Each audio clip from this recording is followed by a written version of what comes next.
Well, Richard, thank you so much. How are you doing? I'm doing well. How about yourself? I'm doing well.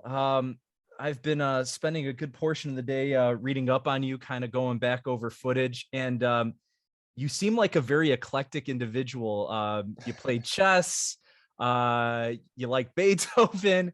How did you kind of get such a wide array of interests?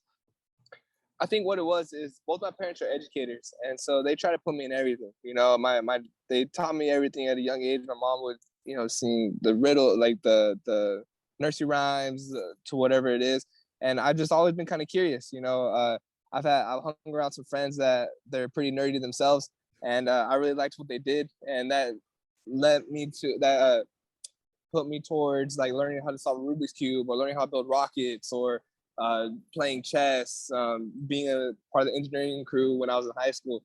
So I think it was just kind of my atmosphere that dictated what I did, and I just kind of went with whatever they had. I saw that you're correct me if I'm wrong. Your dad's the dean of students at the high school you went to. Yeah, he wasn't when I was there. When I was going to high school, he was at a continuation school. So the kids that got expelled, they went to his school. But he recently transferred over to my old high school, and he's doing well over there now. But my dad's a disciplinary guy, so watch out with him. And what does your mom do? My mom is a elementary school teacher now, but she's taught all over. She's taught at the local adult school. She's taught at the local prison. She's taught elementary. She does it all. I hear you. Well, I'm an educator myself, and I come from a family of educators too, so I understand that. So you graduate as valedictorian of your high school. Most valedictorians, are getting academic scholarships to colleges, and you're preparing for the Olympics. What was that decision process like in deciding, like, okay, here's how I'm going to proceed with life? I was on track to. I was going to go to community college in Cuesta, and then transfer to Cal Poly and pursue my degree there. And a month after I graduated high school, the Olympic Training Center called my dad, and they said, "Hey, would Richard like to be the resident?" They had recently canceled the resident program for boxing, and they said, "Does Richard want to be the first resident back on the OTC and live there with us in pursuit of the Olympics?" I go to my dad. I asked him, "What should I do?" Because college was always the note to hit. College was everything my parents told me to go for, and it was going to be the best. And as soon as the Olympic Training Center called me and said that, they were like, you can always go back to college. Don't worry about that. This is the dream right now. Pursue that and do it to your fullest. And that's what I did. I took their advice, and I moved a month after high school. I moved to Colorado Springs at the Olympic Training Center, and I lived there until 2022 or until 2021 when the training center closed down because of COVID. And I loved my time there. I feel like the Olympic Training Center was almost my own college education, but for boxing, and I learned a lot, and I had a great time, and memories that last forever. When you're kind of making that decision, I'm assuming there's probably a lot of discussion between you and your parents about that. Were they just encouraging you just to kind of follow your dream at that point? 100%. Yeah, and I'm always grateful for my parents sometimes for saying that. I really thought that because of the whole educator thing, that they'd be way against going to the Olympics. They'd be like, no, you have to go to college, you have to do this, stay on track. But no, they're like, if this is what you want to do and you want to pursue it, do it to your fullest. And I I did that in stride. A lot of people see the Olympics as like, all right, this is part of the process that gets you into the professionals. When you make that decision to go and start training with the U.S. Boxing team, did you have it in mind? You know what? I want to take this thing all the way to the professionals and do it at a high level.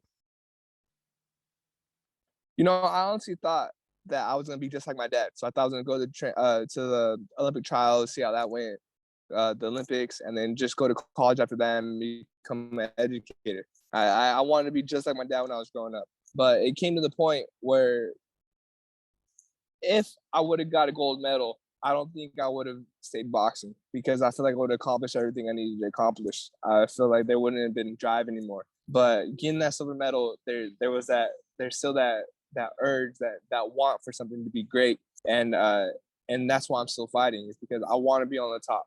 I want to be there. I want to be the best there is, and I wasn't able to do that in the Olympics, and this is what I'm doing in the pros, and I'm gonna get it done in the pros. Kind of, obviously, a lot of people try to put so many expectations on people, but it sounds like you kind of have a pretty balanced idea of what you want to accomplish, and you're kind of looking in the immediacy. What are the things right now that you want to accomplish little by little? Right now, it's just I'm very competitive nature. So anything around me, I try to be the best in. Whether it's my 3 mile run or whether I'm running with Evan or any of my training partners. My goal is to be the best I can be in that moment. And that I think that really is what got me to the point I am. Is in the moment I kind of forget about the end goal of being world champion. I just worry about the best I can be in that instant of time. So when I'm doing my push-ups, even if it's against myself, I want to beat myself in the last round of the push-ups I did, or I want to throw more punches from the last round. And I think that's what kind of separates me in a way. Is I'm very in the moment in that sense.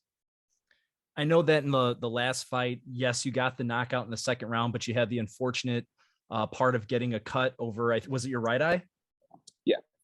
Right. How bad was the cut? And obviously that kept you out a little bit. Yeah, it was a pretty deep cut, but I mean, we took it in stride, and we took all the precautions necessary. It took me out of sparring for a little while, but I was still in the ring. I was still in the gym, working on my defensive moves, working on the bag, working on timing.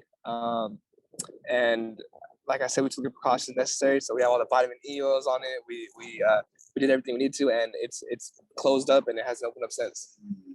You were talking about that competitive nature. I mean, I know in 2019 at the Worlds, you had that setback against Jalalov.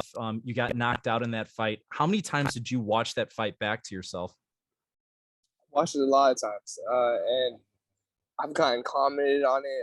I've gotten a lot of people still even talk about it. But what I say to that is I've been to the lowest of boxing, and I'm still here. Everyone says that being knocked out is the worst thing that can happen to a fighter. Changes the entire way they fight. They shouldn't fight after that. Their entire mindset's gone. Well, I did that. I came back. I went to the Olympics. I medaled, and I'm still here, and I'm making this team. And so if that's people should either call me crazy or be worried about me. And so, and I think it's the latter. Like, you should be worried about the mindset I have now. I know that you said that getting that silver medal you inspired you to want to keep going, but you also had a very good match against Jalalov. And I feel like, was there kind of like a double-edged sword there? Like there was a sense of redemption because you really did a good job in taking it to him, but obviously you still wanted to get that win.